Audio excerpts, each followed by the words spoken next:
याकूब श्रृंखला कहानी 4 एसाव के आशीर्वाद उत्पत्ति उसका 27वां अध्याय उसकी 30 आयत से लेकर 40 आयत तक।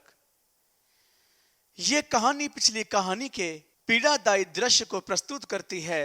याकूब अपने पिता को धोखा देने के बाद और उससे कुल पिता के आशीर्वाद के पाने के बाद चला गया। वह आशीर्वाद जो उसकी माता अपने पुत्र याकूब को देना चाहती थी, इस बात पर ध्यान देना बड़ा ही रुचिकर है कि चाहे वह आशीर्वाद धोखे से ही आया था, इसहाक ने कहा कि यह आशीर्वाद परिवर्तनीय अचल है।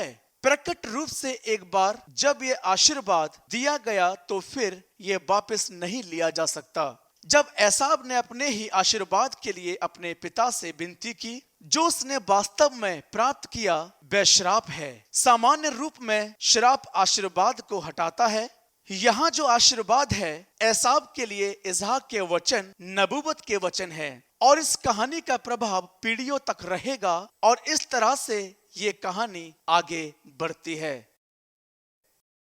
इसहाक के याकूब को आशीर्वाद देने के तुरंत बाद याकूब वहां से चला गया। तब उसका भाई एसाव शिकार करके आया। तब एसाव भी स्वादिष्ट भोजन बनाकर अपने पिता के पास ले आया और उससे कहा, हे मेरे पिता, उठकर अपने पुत्र के अहीर का मांस खा ताकि मुझे जी से आशीर्वाद दे। परंतु उसके पिता इसहाक ने उससे पूछा, तू कौन है?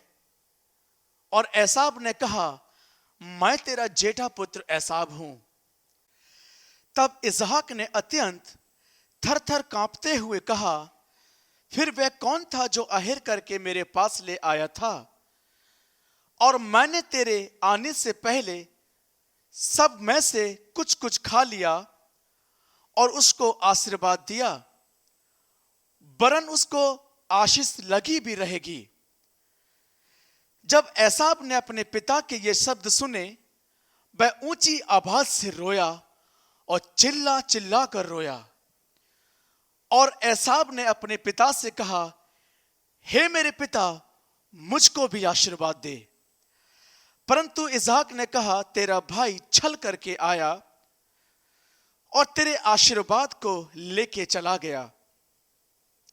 और एसाव ने कहा, क्या उसका नाम याकूब धोखा देने वाला नहीं रखा गया? उसने मुझे 2 बार अलंगा मारा। मेरा पहलौठे का अधिकार तो उसने ले ही लिया था और अब देख उसने मेरा आशीर्वाद भी ले लिया है। फिर उसने कहा, क्या तूने मेरे लिए कोई आशीर्वाद नहीं सोचा? और इसहाक ने एसाव को उत्तर दिया और कहा, सुन, मैंने उसको तेरा स्वामी ठहराया और उसके सब भाइयों को उसके अधीन कर दिया और अनाज और नया दाख मधु देकर उसको पुष्ट किया है। सो अब हे मेरे पुत्र, मैं तेरे लिए क्या करूं? परंतु एसाव ने अपने पिता से कहा, हे मेरे पिता, क्या तेरे मन में एक ही आशीर्वाद है? हे मेरे पिता, मुझको भी आशीर्वाद दे। ऐसा कहकर एसाव फूट फूट कर रोया।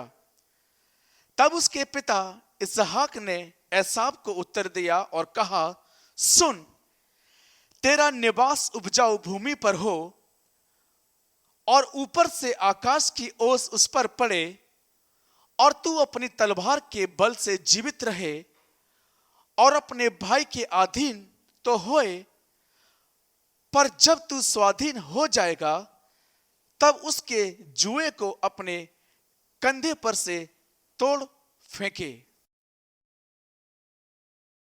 याकूब श्रृंखला कहानी 4 एसाव के आशीर्वाद उत्पत्ति उसका 27वां अध्याय उसकी 30 आयत से लेकर 40 आयत तक।